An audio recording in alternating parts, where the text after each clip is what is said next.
el inconsciente puede reservar mensajes esenciales para los oídos que sepan ponerse a la escucha. Hay un día en el año que debería ser tuyo. Un día que la cultura, la familia y la tradición han designado como el momento en que el mundo se detiene un instante para reconocerte. Para decirte, existís, y eso importa.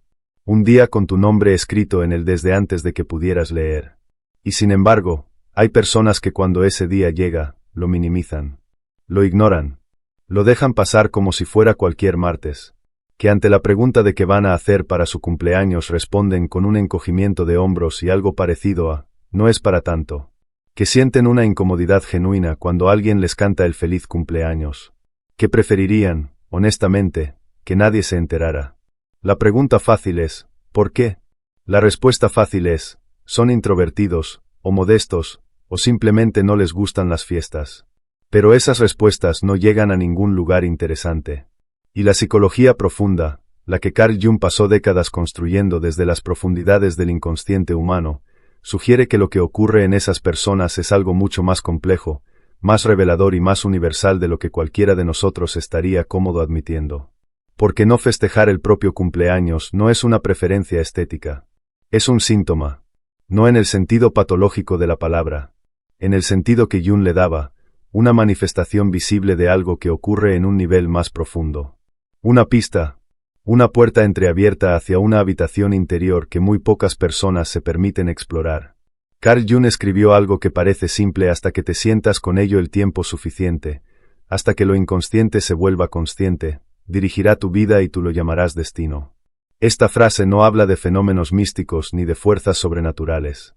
Habla de algo perfectamente cotidiano y perfectamente devastador, que la mayor parte de lo que hacemos, lo que evitamos, lo que nos incomoda, lo que nos atrae, responde a patrones que se formaron mucho antes de que tuviéramos la capacidad de elegirlos. Y que mientras esos patrones permanezcan en la sombra, sin ser vistos ni nombrados, seguirán operando con una precisión que confundimos con personalidad, con carácter, con simplemente así soy yo. Y si no festejar el cumpleaños fuera, en muchos casos, exactamente eso, un patrón que opera desde la sombra, que se presenta como preferencia pero que en realidad es algo más antiguo, más cargado, más personal de lo que parece.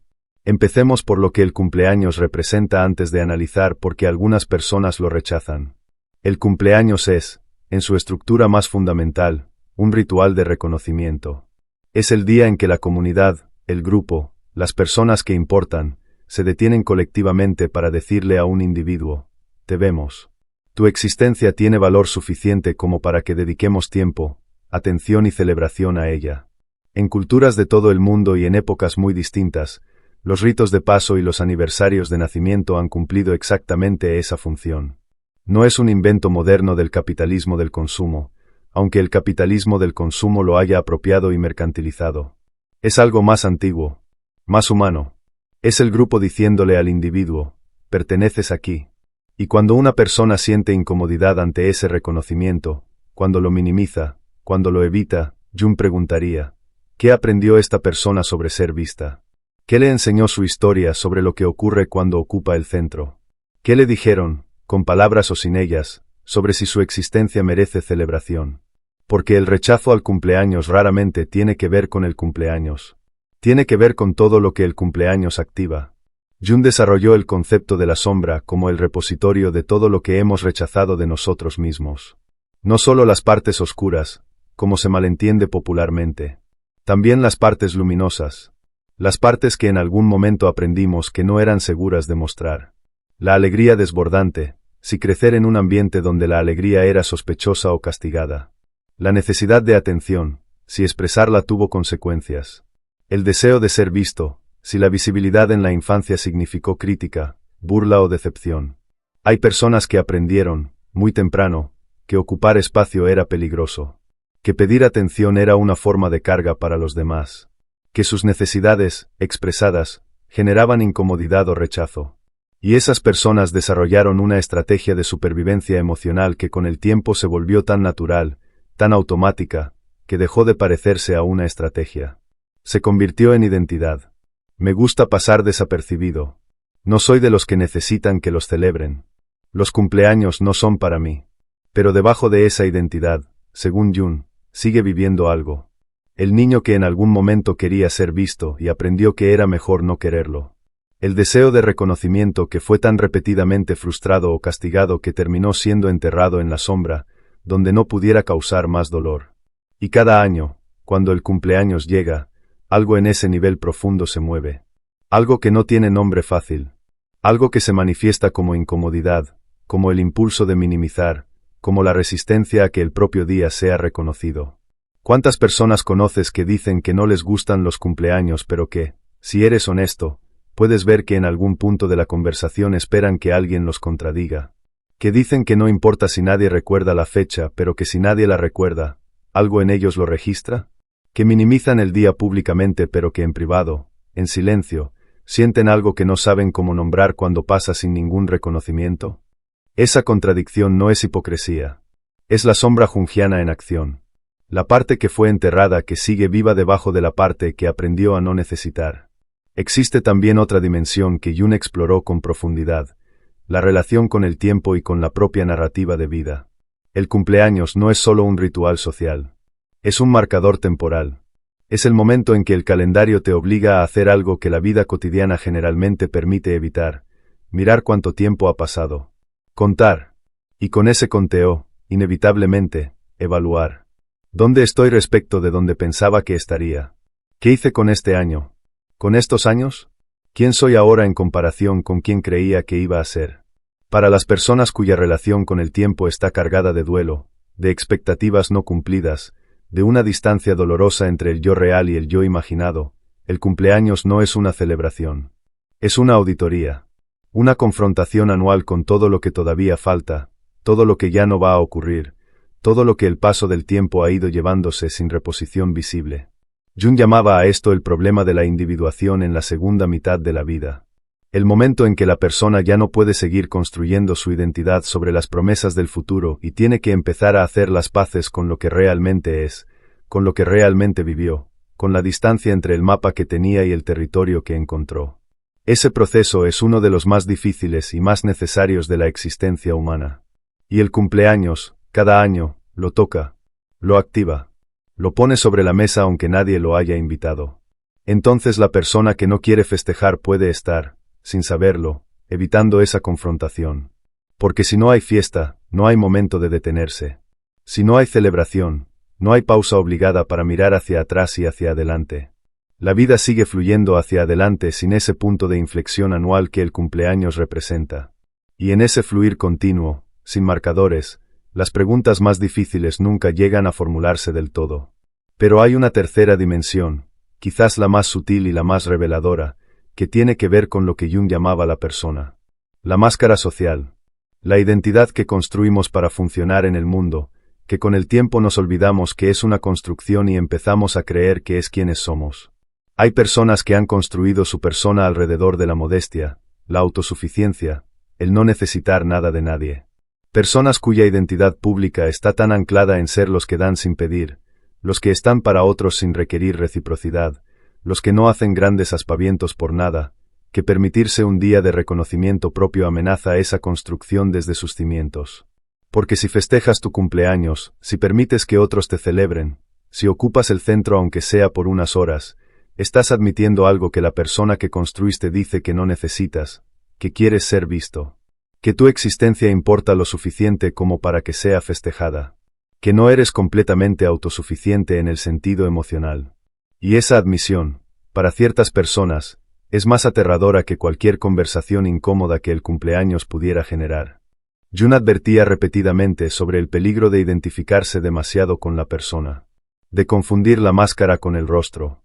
Porque cuando eso ocurre, cualquier cosa que amenace la máscara se siente como una amenaza a la propia existencia. No festejar el cumpleaños, en estos casos, no es una elección libre. Es la defensa de una identidad que se ha vuelto tan rígida que no puede permitirse ni un día de excepción sin sentir que todo el edificio se tambalea. Existe también la dimensión cultural que no puede ignorarse, porque Jung siempre entendió al individuo como inseparable del contexto colectivo en el que se forma.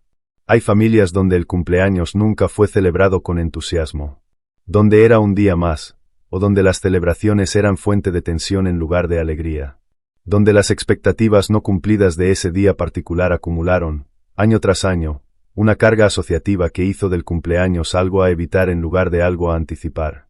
Y hay culturas enteras donde la celebración del individuo es vista con sospecha, donde destacar, donde pedir que el grupo se detenga para reconocerte, donde hacer de tu propio día algo especial, roza la arrogancia o la imposición. En esos contextos, no festejar el cumpleaños no es un síntoma individual. Es una adaptación colectiva. Una respuesta aprendida a un sistema de valores que premia la discreción y penaliza la visibilidad. Jung habría visto en todo esto no una patología sino un mapa. Un mapa de cómo una persona particular, en un contexto particular, aprendió a relacionarse con las preguntas más fundamentales de la existencia. ¿Merezco ser visto? ¿Mi existencia tiene valor suficiente para ser celebrada? ¿Puedo ocupar espacio sin que eso sea una carga para los demás? Estas preguntas no se responden en un día. No se resuelven decidiendo de repente festejar el cumpleaños después de años de evitarlo.